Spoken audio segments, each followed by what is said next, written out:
Hey guys, it's Graham. What's cracking? I finished reading Jurassic Park for the first time since the 90s. Man, when I was a kid, I pretty much always had some book in my backpack that I'd carry around at school, and I'd read it when I was supposed to be doing other stuff or, when I wasn't drawing. And invariably, it would end up beat up with the cover faded just because it rubbed up against my binders all the time. And this was true of our family's copies of Jurassic Park and The Lost World, especially in seventh grade. Like, I would just reread them over and over, or I'd crack them open and read a couple of chapters in a row randomly.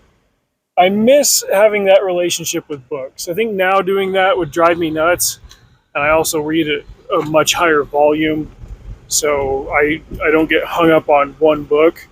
But I like that I did that once upon a time. As a result of doing that, there are very specific passages of Jurassic Park that I still remember. Maybe not verbatim, but I remember specific words and phrases that Crichton used to describe events and characters. And it was kind of like hanging out with an old friend again, somebody you haven't seen for a while, but you're able to just kind of pick up where you left off. It's like, oh yeah, I remember reading this exact phrase and the impression that I had when I was 12 thinking about this book. At the same time, there are other passages that, like, I remember, but I haven't thought about them in all of the intervening years. And I got to thinking about, like, the ways that certain scenes were included in the different movies.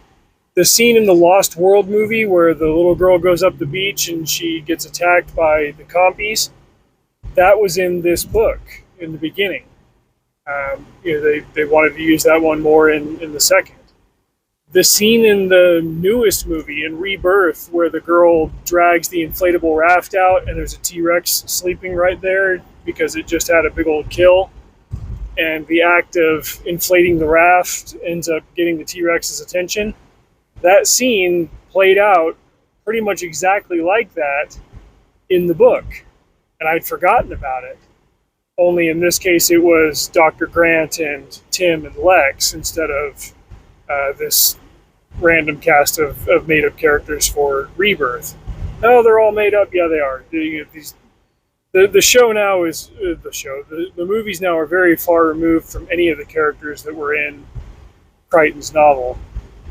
But it was cool that the people making this stuff over the years at least cared enough to say, okay, well, what from the book was not included in the first movie, and we can take some time and show that scene. I thought that was cool.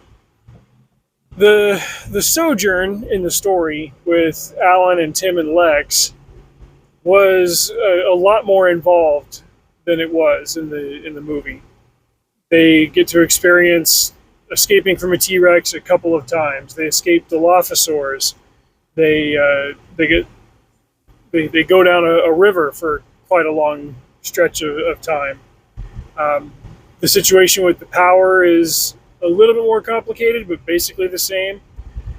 The sick Triceratops in the movie, it was actually a sick Stegosaurus. They didn't have Stegos until the second movie. Just little things, but it was cool to revisit it and think about it. And remember all of the stuff that he put in that first novel that just kicked everybody's imaginations into overdrive. First book was published in 1990. Second one was published in 95. I thought that they were published in the 80s, but I was thinking about his other novels. He did so well with those Jurassic movies in the 90s that a whole bunch of other projects of his got greenlit. None of them ever reached the same level as the Jurassic films, but movies like Congo and Sphere and Timeline, I guess they still did pretty well, and there are people somewhere that have a special place in their heart for them. I've got a deep admiration for those books more than those movies, but I'm especially a much bigger fan of Sphere than I think the average reader tends to be. But in general, going back and revisiting this book that is now 35 years old, and remembering what I loved about it so much when I was a middle schooler has been really helpful as I'm working on a difficult series of passages in a manuscript that I'm trying to hammer out right now. I've been stuck for the last week and a half with continual false starts, thinking like, okay, I'll start writing something and it'll make sense, and then I end up writing myself into a corner. It's like, oh frick. And just rereading something great can do a lot to kind of blow out the cobwebs and remind you of what works and what doesn't. And there are plenty of quote-unquote rules that Crichton breaks with his writing, but he breaks them in service of making his writing more readable and hard to put down.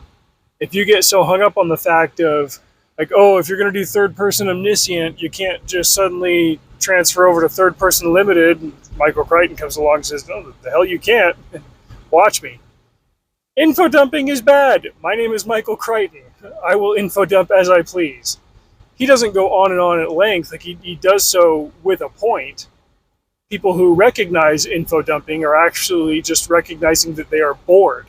Info dumping can still be entertaining. You just got to do it right, and he did it right in this book.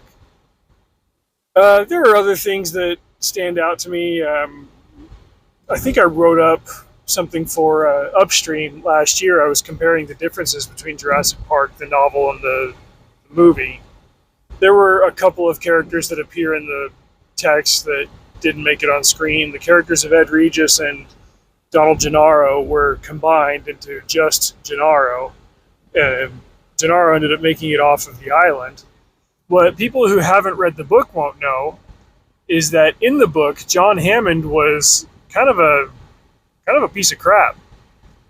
And Muldoon was cooler and had a way bigger role to play, and he also survived to the end. I was just talking on Twitter with a couple other guys, and was like, in the movies, he was fine. He was just kind of there, but he also was nerfed. Whereas in the book, like, he's blowing up raptors with a shoulder-mounted RPG. It's just way cooler. But man, it was such a perfect blend of like hard science and big ideas and action and tension and reveals and all of these things that overlapped. And man, I went ahead and so the recording that I listened to was new. I read the print book and I listened to the audiobook a lot in the 90s.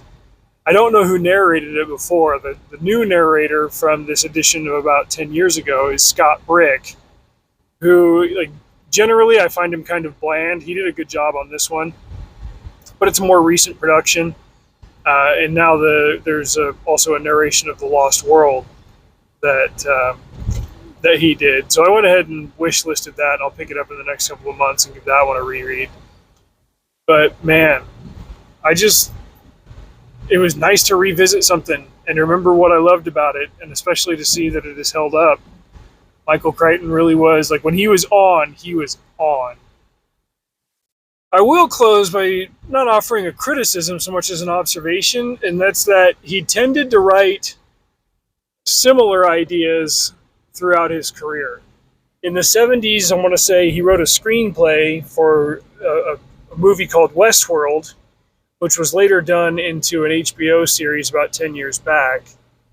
The movie starred Yul Brynner, and it was about this guy that creates a fake Western town with robot actors, and for $1,000 a day, you can go and dress up as a cowboy and do whatever you want to the robot cowboys in this fake Western town called Westworld.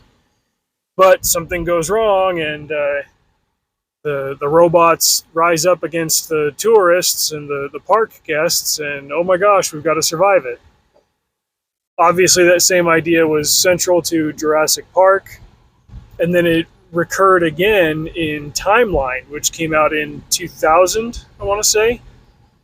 They didn't build a park, but it was heavily implied that the big unethical corporation that was trying to experiment with and patent time travel was doing it so that they could do temporal tourism, create medieval park. And the CEO in that one, I can't remember his name, it was Bob something. He was also a piece of crap like John Hammond was in the Jurassic Park novel from 10 years earlier. I don't think it's like a sin against literature to recycle ideas if you do them in a new enough or good enough way. If you read the same author's books, you're going to notice recurring themes, maybe even recurring character traits, and over time, recurring plot ideas.